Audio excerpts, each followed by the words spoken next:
Друзья, всем большой привет, на связи как всегда я, неизменный автор данного YouTube канала Дмитрий Самсонов. И сегодня в данном видеоролике мы поговорим с вами в целом про рынок, что произошло у нас за последнее время, куда стремится биткоин, неужели после пробития столь важного уровня на протяжении длительного времени и выход за 30 тысяч долларов, мы отправимся к 60, а то и к 100 тысячам долларов. Также разберем в этом видео с вами альткоины, что их ждет, а также причины, причастствующие всему тому, что произошло, и обсудим с вами дальнейший план действий. Так, друзья, видео будет максимально интересно, самое главное – полезное. Не забываем подписываться на мой YouTube канал, нажимать колокольчик, ставить лайки и писать комментарий. За каждый ваш комментарий я разыгрываю под каждым роликом 10 долларов на ваш криптокошелек. Результаты розыгрыша двух предыдущих видеороликов уже опубликованы у меня в телеграм-канале, а точнее в чате. Переходите и смотрите. И не забывайте участвовать и записывать кодовое слово, которое будет в этом видеоролике. Все, что нужно сделать, увидев это кодовое слово, написано в условиях розыгрыша в описании. Мы не будем затягивать и начинаем, друзья. Погнали! Итак, друзья, давайте вспомним, когда последний раз у меня выходил ролик, посвященный теме обзора рынка. Как он назывался? Он назывался «Момент истины биткоина. Стоит ли задумываться над покупкой биткоина?»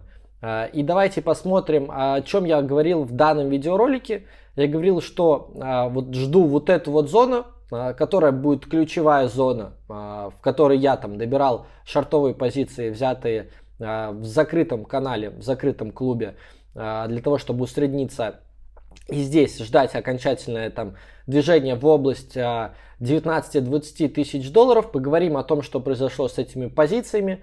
Я также говорил, что в данной области буду информировать вас о своих действиях и попытаемся взять и получить прибыль по сделке в открытом публичном канале.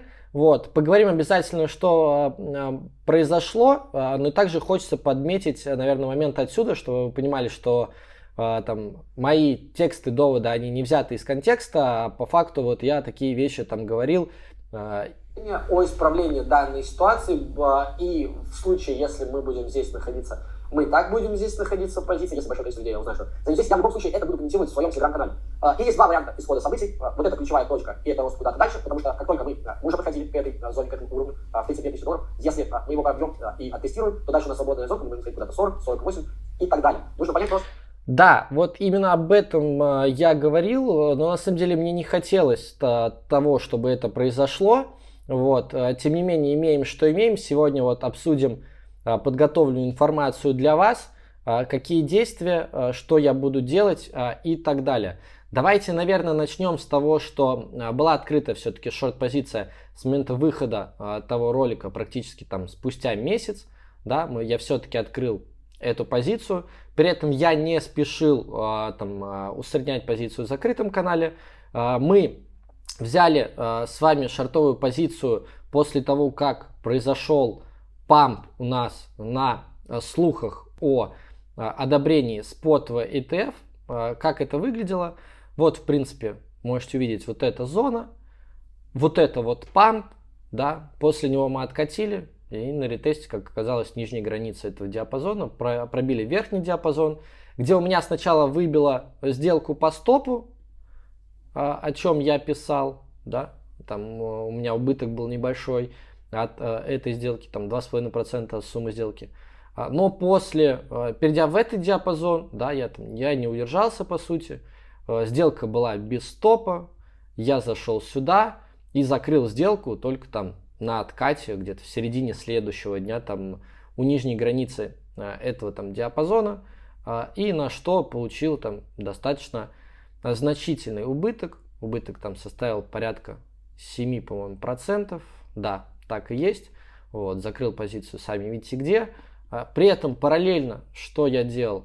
Я усреднял свою позицию, которая у меня была взята уже ранее, то есть вот это вот движение, шортовое движение, я на нем заработал, и вот на этой ключевой отметке я хотел усредниться, не усреднился, и потом просто на следующий день, когда там рассматривал вариант, на следующий день после открытия там публичной сделки, мою позу просто выбило, На самом деле стоило просто в публичном канале вести эту сделку, да, там ничего страшного, была бы на ней небольшой убыток, но неграмотное ведение там параллельных сделок, неграмотное решение, принятое мною лично, привело к тому, что весь профит, да, заработанный там с середины лета по настоящий момент, да, тут мне и фандинг очень приличный капал на ту позицию, которую я держал, привели к тому, что позицию эту я закрыл, да, слава богу, не усреднял ее, закрыл, убыток съел весь профит, и вот я наблюдаю. И теперь, что мы имеем, друзья, да, давайте поговорим о том, куда у нас биткоин переместился. Переместился, вот я выделил специально для вас диапазон зеленым цветом, там 32 тысячи долларов, 35 400. Я считаю, что мы в данном диапазоне будем торговаться некоторое время. Да, там, те мои действия, которые я сейчас буду осуществлять, они в принципе предусматривались, но я очень сильно их не хотел, потому что, находясь в этом ценовом диапазоне, находясь уже в данном промежутке времени, биткоина на спотовом рынке у меня нет. Он был весь здесь распродан. Я ожидал того, что мы вернемся сюда. Там есть альткоины, но альткоины там небольшие, ТВТ, ЧИА, там DOT разблокировался сейчас с биржи Binance, на который, наверное, запишу отдельный ролик, потому что немногие знают вообще, как там пользоваться парачейнами, какие там изменения произошли. Да и сам я на тот момент, когда инвестировал в эти доты, не особо понимал, а сейчас есть представление и расскажу там, возможно, где, как, что их застейкать можно. Так вот, к чему я? Да, если кто помнит, мой первый YouTube канал, старенький YouTube канал, где я начинал, в принципе, вести информацию с начала этого года по движениям по рынку, я предусматривал зону 34-36 тысяч долларов, но предусматривал я только в контексте того, что будет происходить стремительный рост. Все это затянулось, людей всех повытряхивали, и сюда биткоина я не донес. Донес альты, которые не факт, что будут показывать рост, но мы об этом с вами поговорим. Давайте поговорим о том, как в целом контекст ситуации как изменился, что следует ожидать, что следует предпринимать. Итак, кто помнит, вот такая вот картинка была у меня с целями там 19-20 тысяч долларов. Повторная реаккумуляция, да, благоприятный диапазон до купок, совершенных ранее, и отправка там уже наверх. Этого не произошло, но что важно отметить, что неспроста, допустим, я отметил дневной объем, да, количество дней, которые мы были в диапазоне там, 25 32, там, 31 800 тысяч долларов. Это говорит о том, что здесь мы задержимся в любом случае. Здесь не будет уже каких-то резких там движений, да. Прошло уже, по сути, там несколько дней. На протяжении уже 5 дней, по сути, да, 4-5 дней мы торгуемся в данном ценовом диапазоне, то есть цена сюда вышла, значит она здесь задержится. И в первую очередь, что необходимо делать, да, там, я сейчас как вижу, какие игроки там остались на рынке из ритейл, так скажем, трейдеров, ну это обычные хомяки, мы с вами. Те люди, у которых нет биткоина, да, потому что они его весь распродали, и те люди, у которых есть биткоина, но он там находится где-то у них либо в небольшой просадке в минусовой зоне там от зон их покупок, либо они находятся где-то в безубытке. И в случае, если того здесь цена останется, они в любом случае не будут фиксировать свою прибыль, потому что они уже длительное время там ждали, когда позиция выйдет в ноль, а еще лучше, когда начнет какую-то прибыль приносить, поэтому они биткоин, скорее всего, будут держать. Вот, у нас биткоина нет, у нас есть там небольшое количество альткоинов. И что я думаю, поэтому возможно, что этот ценовой диапазон затянется.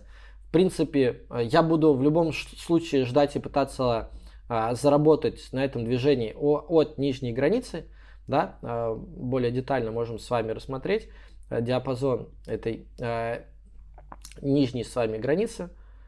Соответственно, там первая, так скажем, небольшая сумма входа у нас может быть где-то здесь в районе 32 500, да, вторая в районе там 32 тысяч долларов.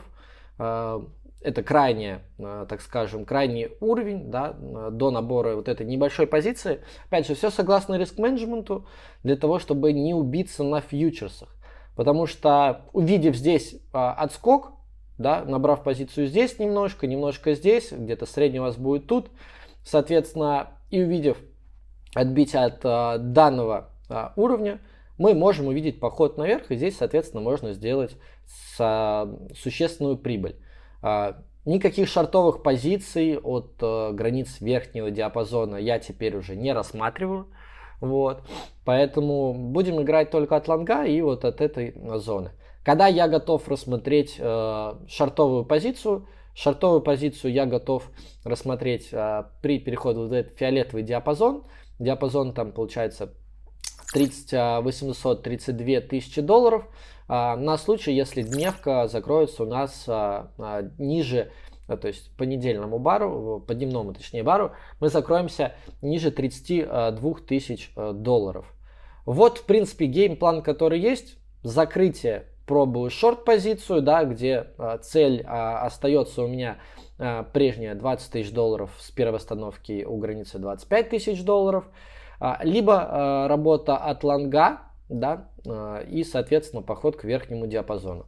О чем еще хочется с вами поговорить? Поговорить, наверное, стоит о слухах, о принятии ETF и так далее. Я не стал расчерчивать, в принципе, на истории, какие были события по принятию там, ETF на различных площадках Чикагской биржи и так далее, биткоина. Да, там, вот здесь, если вы посмотрите в 2017 году,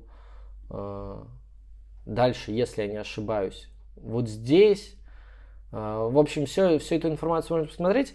Ну, как я рассматриваю вот эту зону, в первую очередь я рассматриваю как ее как бычью ловушку, да. Я ожидал, что мы вернемся сюда и в течение полгода вылезем, и, соответственно, во втором полугодии нас во второй половине там начала второго-третьего квартала мы увидим в следующем году рост.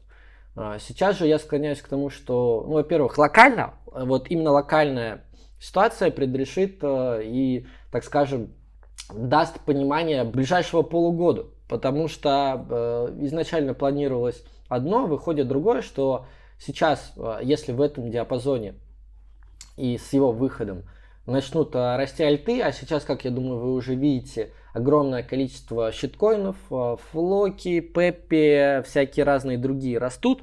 Соответственно, биткоин может продолжить свой рост, выйдя с этого диапазона, закрепившись. Как я и говорил ранее, отметки 38-42 тысячи долларов смотрятся наиболее реалистичными. Ну и что-то сверхъестественное, это 48 тысяч долларов, после которого, я думаю, если по его достижению мы уже не увидим бычьего рынка до начала где-то середины 2026 года. Потому что, скорее всего, после этого все будет плавненький спуск, какие-то события в мире, возможно, обновление дна. В общем, ситуация будет очень тяжелая. И сейчас, да, есть момент неопределенности. Главное не подхватывать ту эйфорию, которая сейчас может начаться, не подхватывать, не испытывать чувство упущенной выгоды ФОМО, для того, чтобы не потерять здесь деньги. Вот, поэтому находимся на рынке с точки зрения наблюдателя, да, и будет здорово, если все-таки там, как на истории оказывается, что да, одобрение спотового биткоина может в моменте вызвать рост эйфорию, да, либо уже эта ситуация, вы понимаете, сколько уже мусолит это событие, когда там следующий, сегодня 27 октября, следующие новости о принятии, по-моему, либо 4, либо 11 ноября. То есть, и, соответственно, эти новости уже вполне реально, что могут быть заложены в рынок, да, мы выйдем с этого диапазона все-таки и отправимся туда, куда я планировал. Вот. Такая ситуация, друзья. Буду, в принципе, дальше вас по рынку ориентировать. Будем смотреть, что будет происходить. Вот. По альткоинам, наверное, индивидуально, ну, не стоит разбирать там их ситуацию. Я думаю, сделаем какой-то список из альткоинов чуть попозже, да, который можно будет там рассмотреть из перспективных. Вот. Но, как вы помните, я практически, ну, я всю альту закрывал, которую вам рассказывал, я всю ее закрывал я ее где-то вот здесь, вот, потому что уже, соответственно, понимал, что при снижении рынка к намеченным моим целям альта укатается. Сейчас мы видим, как доминация биткоина продолжает расти. Здесь у меня вот нарисованы определенные движения, которые я там планировал, да, что, допустим, мы можем увидеть ретест от верхней границы данного блока, что в принципе у нас произошло немножко пораньше. Понятное дело, по таймингам там это может не совпадать. Дальше вот пошел вот этот рост, и этот рост может спокойно продлиться у нас до значения 58-60%. Это вот тот блок, который может выступать у нас сопротивлением, да, и здесь у нас биткоин может дойти до значений 38-42 тысячи долларов, да, задержаться, где доминация уже будет потихоньку падать, и в любом случае она вернется, опять же, в этот диапазон. Поэтому с альтами нужно быть максимально осторожным. Если у нас биткоин летает там на 20% в день, он также может летать и в обратную сторону. Это нужно понимать. А если он может так летать, то альты могут укатываться вообще очень серьезно. Да, можно сейчас, конечно, рассмотреть что-то такое локальное. Давайте, наверное, посмотрим Атом. Мне он больше всего интересен для рассмотрения. Вот, можем увидеть, что вообще в целом Атом у нас находится на таких интересных значениях, да, от которых он уже реагировал неоднократно. Вот. Соответственно, сейчас что можно было бы ожидать, да? Ну, и спотовую покупку можно рассмотреть, можно смотреть покупку на фьючерсах с небольшим плечом. Давайте рассмотрим просто более детально какой-то стоп, да, который может, ну, если мы будем рассматривать залой, то у нас здесь будет потенциально сколько? Убыток 12,5%, да? Либо что нам нужно рассмотреть? Соотношение наверх. Какой диапазон? Диапазон там есть, я помню, вот, да, этот где-то этот уровень 10,3. Вот, в принципе, да, 1 к 3 соотношение есть, риск прибыли. Поэтому, в принципе, можно пробовать. Атом, я считаю, можно отнести к тем инструментам, которые могут дать возможность заработать.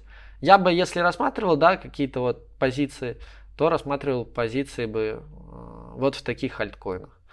Взять 1 к 3 и вот с первым таким реальным каким-то блоком сопротивления. Здесь по окончанию этого фитиля где-то 10,3, 10,8, вот этот блок рассматривать как цель. Вот. Да, обидно было упускать вот такие вот длительные рейнджики, которые у нас были в накоплении очень длительное время. Кто помнит, я рассказывал про линк. В итоге вышел с диапазона, находясь в нем, из-за этого рейнджа, находясь в нем 525 дней. Поэтому он также с ростом рынка покажет отличные результаты. Я думаю, 13, да, где-то до 14 долларов спокойно может вырасти, если закрепится. Ну, не пойдет куда-то дальше, выше там 19-18 долларов. Тем не менее, вот такие, друзья, дела у нас по рынку. Я думаю, выразился достаточно понятно, да, то есть жалеть не о чем. Со спотовым биткоином давно уже распрощались в прибыль, да, будем искать возможные варианты для того, чтобы нарастить упущенную прибыль, нарастить ее, вернуть ее и нарастить. Вот, соответственно, подходим к нижней границе, можно взять с риском застопа, да, учитывая, что возможно будет закреп ниже 32, тогда рассматриваем шорт, со стопом здесь рассматриваем вниз Также здесь вверх, от нижней границы наверх рассматриваем со стопом. Две позиции, о которых я уведомлю в телеграм-канале. В принципе, друзья, на этом видео подошло к концу. Ждите следующих видеороликов, посвященных альткоинам, посвященные доту, про него поговорим. И вернемся к нашим ретро-дропам, где уже нет такого ощутимого преимущества, как был в сентябре, как в начале месяца, даже октября. Ну, что тут говорить, летом. Да, газ все больше, поэтому обсудим с вами эти ситуации. Я благодарю вас за просмотр. Поставьте обязательно лайк этому видеоролику, напишите комментарий в несколько слов. Это поможет мне активно развиваться на данной площадке. Я благодарю вас за просмотр и до новых встреч, друзья. Пока-пока.